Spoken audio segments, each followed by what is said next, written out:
Pong linya ngayon si Dr. Israel Francis Pargas, ang spokesperson po ng PhilHealth. Maganda umaga po, Doktor. Good morning Sir Ted, and good morning po sa lahat ng tagapakinig at tagapanood natin. Opo, kami po'y nakakuha ng kopya dito ng isang manifesto of support for PhilHealth President Emmanuel R. Ledesma Jr. Address po kay Presidente. At dito po sinasabi nga na ito raw po yung tinanggap na ng tanggapan ng Pangulo dito po lamang November 5. Okay. Anyway, sir, ang hamon po dito ng grupo ng White, ano po, ito pong PhilHealth White, ang inyong union ng mga manggagawa dyan. Pangalanan daw, sino-sino itong sinasabi na we, na mga opisyal daw po ng PhilHealth na pumirma sa manifesto? Well, personally, ako po ay isa sa pumirma dyan para po dun sa manifesto of support to retain our president. And of course, dahil po nakikita ko kung paano magtrabaho ang ating presidente, Sir Ted, in the at least 2 years na siya ay napaupo, ay talaga pong aggressively ay pinapalawak at pinapaganda ang ating mga benepisyo para sa ating miyembro. Hindi lamang po yun, is also making our operations more efficient and pursuing all the other plans of the corporation to make everything else move operationally good, including our digitalization. So ako po personally, aaminin ko, pumirma po ako dyan. Okay, Dr. Pargas, maliban sa inyo, sino pa po pumirma? Sa pagkakaalam ko po, ang mga nakita ko ay yun pong ibang mga senior vice president. But for the others, hindi ko na po nakita. Opo. Ibig sabihin po, hindi lahat po pumirma? Hindi ko po alam kung kanino umikot yung papel. Pero dumating po sa aking table and of course, I signed for it. Opo. Bakit po kinakailangan ng manifesto to retain ika po ninyo? Ba't tatanggalin ba siya? Meron po kasing, kung matatandaan nyo, Sir Ted, meron pong mga panawagan, katulad po nung ating kagalang-galang na si Senator JV before, na kung dapat ay mapalitan na ang ating presidente and all. So, yun po, nagpalabas din lamang naman po kami, of course, respectfully recognizing the statements of the other lawmakers, ay nagpalabas din naman po kami, of course, ng support to our president. Okay. Ang binabanggit niyo po, Dr. Pargas, na yung digitalization ay na-accomplish nitong si Ginoong Ledesma. Hindi na, yes. Sandali po. Opo. Sorry. Di ba itong Medusa attack na nangyari? 1 taon na po nakakaraan. Oo. Ito rin po ay issue nga doon sa supposed to be po ay maayos na digitalization. Pero nangyari po ito, oo. Paano po natin maitutugma yung sinasabi yung accomplishment na iyon sa galing nitong si Ledesma kung nangyari yung Medusa and wala pa pong mga napaparusahan dito na mga opisyal ng PhilHealth at sangkot dito sa kapabayaan nila kaya nangyari ito? Well, unang-una po, Sir Ted, alam naman natin na si President Ledesma ay pumasok lamang noong November 22. And of course, yun pong ating digitalization is all in the plan. Meron po tayong Information System Strategic Plan na every 3 years ay ginagawa po natin at yan ay inaaprobahan ng DICT. Nagkataon lamang po na pagpasok nga po nitong ating presidente ay nagkaroon nitong tinatawag na cybersecurity attack. Pero after that po, ay tayo po ay nakipagtulungan sa lahat ng investigasyon ng National Privacy Commission para po ma-resolve nga po itong issue na ito ng ating Medusa attack. And after that po actually is aggressively pinursu po ng ating Presidente Mandy Ledesma yun pong mga nakaplanong digital efforts at sa katunayan nga po ngayon ay nasa procurement na yung pong pagpo-procure or pagkuha ng isang entity to manage our health information system, development of our new health information system. At siya po ay nakikipag-usap din sa ibang bansa kung paano po tayo mapatutulungan with regard to our information system katulad po ng Korea. Ilan po ang mga datos o ilang mga miyembro po ang nalagay po sa ano no sa sa alanganin dahil po sa hacking po ito na nangyari. Ilan pong miyembro dito ang kinakailangan po ninyo maabisuhan na ang kanila pong personal records po ay nakuha? Ilang miyembro, sir? If you are going to be honest and transparent. Yes, Sir Ted. Hindi ko lang po alam kung ilan po ang exact number. What's your estimate, but, sir? What's your estimate, But doctor? I think it's in a million of data involved po. Okay, sige. Kung yan po yung milyon, how do you communicate to them? Nagpapadala po tayo ng sulat. Ayan po ay lahat ay binubuksan natin at pinag-aaralan po yung mga compromised na data at tayo po ay nagpapadala ng sulat sa lahat po ng mga naapektuhan sa ating mga kababayan. Ganon din po to make the effort faster ay tayo po ay nag-hire na rin ng additional personnel para lamang po mas mapabilis at mas madaling matapos ang pag-iinforma sa ating mga kababayan na kanila pong data ay na-compromise because of such cyber crime. Magkano ang gasto sa bawat sulat?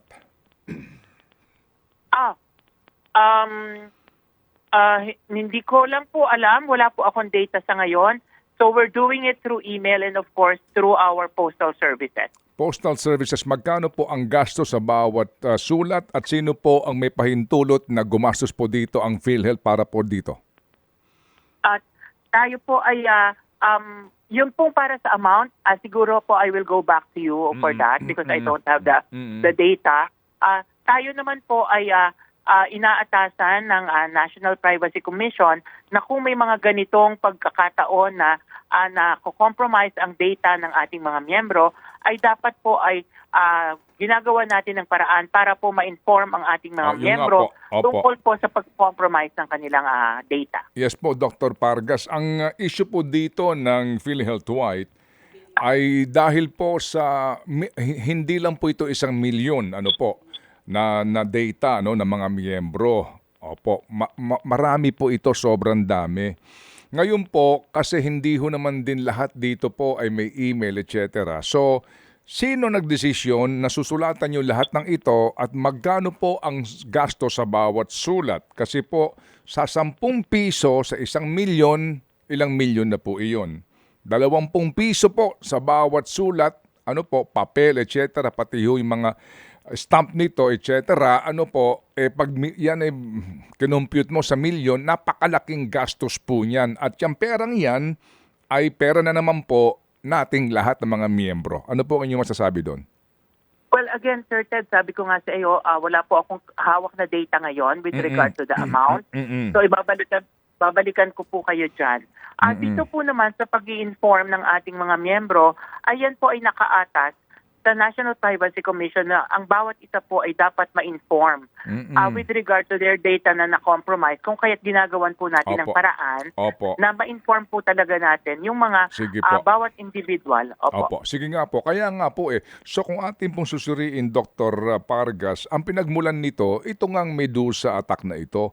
So, sige. So dahil dyan, maliban sa nakompromiso po ang mga personal data ng mga miyembro, ay may dagdag pang gastos po na naman ng PhilHealth.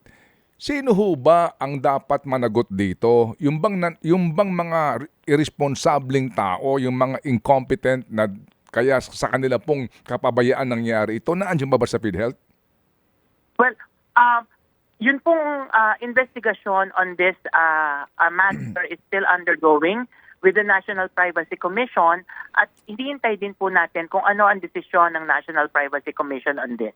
Opo, pero mismo po ba si Mr. Ledesma, hindi niya ba ito siya na mismo bilang presidente po ay naging responsable para doon sa mga taong sangkot dito na sa halip po na protektahan niya, ay kanya na pong sa kanya poder mismo na manggaling, ang order sa mga taong ito na masuspinde, kasuhan, hindi na maghihintay po because definitely may report naman sa kanya technical dito kung saan talaga nagkulang, sino nagkulang, ba't daw niya ayaw gawin yun?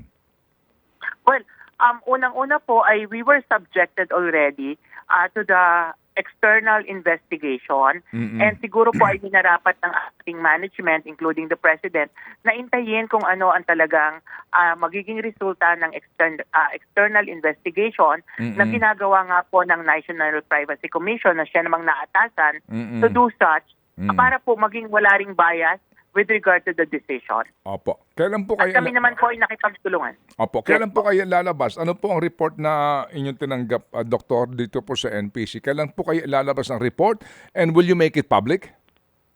Wala po akong impormasyon kung kailan ilalabas ng National Privacy Commission. And of course, since it's another commission, I'm pretty sure po ayan kung ano man po ang magiging desisyon nila ay malalaman po at malalaman din po ng publiko. Opo. Pero in case ba na magbigay po ng kopya ng desisyon ang NPC po sa inyong pamunuan, kayo ho ba sa PhilHealth will be transparent? Kayo ba mismo ho ay maglalantad nito o inyo ring ipapasa po sa NPC ang sa publiko nito? Well, we will of course in the spirit of transparency will of course make it public. Siyempre po ay kailangan din nating ipatupad kung ano po ang magiging desisyon ng National Privacy Commission just like in any other order from any other court ay ipapatupad po natin yan. Parang hindi ho masyadong klaro po, Doktor. Ano ba talaga, ilalantad ba ninyo? O maghihintay pa kayo ng court order, NPC order, o kayo na ho mismo pagtanggap nyo ng NPC decision, kayo na ho magkukusa na bigyan ng kopya po ang PhilHealth White at maging ang publiko po, mga miyembro, para malaman natin to hindi na po maghihintay pa ng kung anumang court order o NPC order. Yes po. Kung ano po ang magiging desisyon, at I'm sure kasama po sa desisyon yan ng NPC, yan po ay ipapatupad natin. Ang sinasabi ko lang, just like in any other court order, kung meron din pong order at directive ang NPC, yan po ay ipapatupad po natin. Okay. And we will be transparent about it po. Opo. Magmula po nang mangyari itong Medusa attack na ito, wala po nang suspinde na opisyal po ng PhilHealth concerning this? Wala pa po tayong nasususpinde. Because again, we are still waiting for the investigation being done by the National Privacy Commission. Okay, sige po. So, sir, sa ngayon po, ang PhilHealth White, bagamat sabi nila they're going to meet regarding this manifesto, ang panawagan po ng presidente po ng PhilHealth White ay magkusa na po si Presidente Ledesma, CEO Ledesma, na mag-resign. Gusto lang ho namin makuha po ang kanyang panig dito kung sakasakali po ito po'y kaya niyo pong sagutin. Well, Sir Ted, gaya nga ng sabi mo, this is on my part because if you want to know the position of the President. The President po works through the appointment of the President of the Philippines and of course through the board of PhilHealth. So nasa kanila rin po ang magiging decision on that. But para po sa akin, on a personal note, ay mukhang hindi naman kinakailangan na mag-resign ang Presidente because again, of the accomplishments na nagawa na po niya for PhilHealth in the past 2 years pa lamang po na siya ay napaupo sa PhilHealth. Okay, sige po. Yung pong kanya sinasabing accomplishment na yan, Dr. Pargas, ay kini-question nga po ng iba, ng maraming sektor, hindi lang mga mambabatas, pati nga din po mga miyembro. So yun nga din po sinasabi nga nitong taga PhilHealth White na gaya po nitong desisyon para po sa ilipat nga yung 89.9 billion pesos. Ay, ang sabi nga nila, kung talagang tapat siya sa paglilingkod sa PhilHealth members, hindi siya dapat pumayag doon sa pangyayaring iyon. Ano po kaya ang masasabi doon ni Mr. Ledesma? Kasi po kami po for the longest time ay humihingi po ng pagkakataon sana na siya ang matanong dito sa isyong ito. Well, siguro po, Sir Ted, ang masasabi ko lamang po is unang-una, meron na pong naging order ang Supreme Court for a temporary restraining order on this. But to discuss some other issues, medyo po I would refuse to discuss this because this is still under the court. At yun nga po ay may mga question pa po at magkakaroon po ng discussion on this January with the court po. And Opo. kung ano po ang magiging resulta pa rin at magiging order ng korte as a result of this, ay susundin naman po ito ng PhilHealth. Okay, sige po. Meron lang ho kaming sulat po, Dr. Pargas, naka-address ito kay Secretary Ted Herbosa, pero ito rin po ay Opo. para po sa PhilHealth, no, na humihingi kami ng minutes ng board meeting kung saan po nagdesisyon ang board para po dito sa paglilipat ng by tranches ng 89.9 billion. Magmula po noon, ilang buwan na po, bago po magsimula yung first transfer, sumulat na ho kami, humihingi kami ng minutes kung paano nagbutuhan ang mga miyembro po ng PhilHealth Board sa decision na ito. Kasi po sabi nga ni Ted Herbosa, board decision po ito. Pwede ho kaya makahingi kami ng tulong sa inyo para dito po sa liham na amin pong nai-address po sa PhilHealth at maging kay Chairman Herbosa? Sige po, Sir Ted. What I can do is I can remind our corporate secretary with your request and with your letter Opo. para po ma-remind po sila na meron po kayong ganyang kahilingan sa kanila. Opo, salamat po na marami. And also, Doktor, kailan po namin malalaman po kung ilan ang actual na susulatan po ninyong miyembro ng PhilHealth para lang ho sa transparency po na binabanggit po ninyo?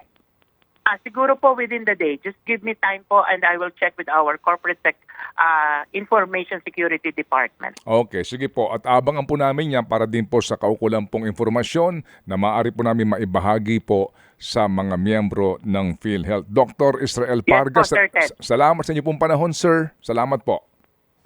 Salamat din po, Sir Ted, sa pagkakataon na marinig ang aming side. Thank you very much and good morning po. Salamat po. Thank you.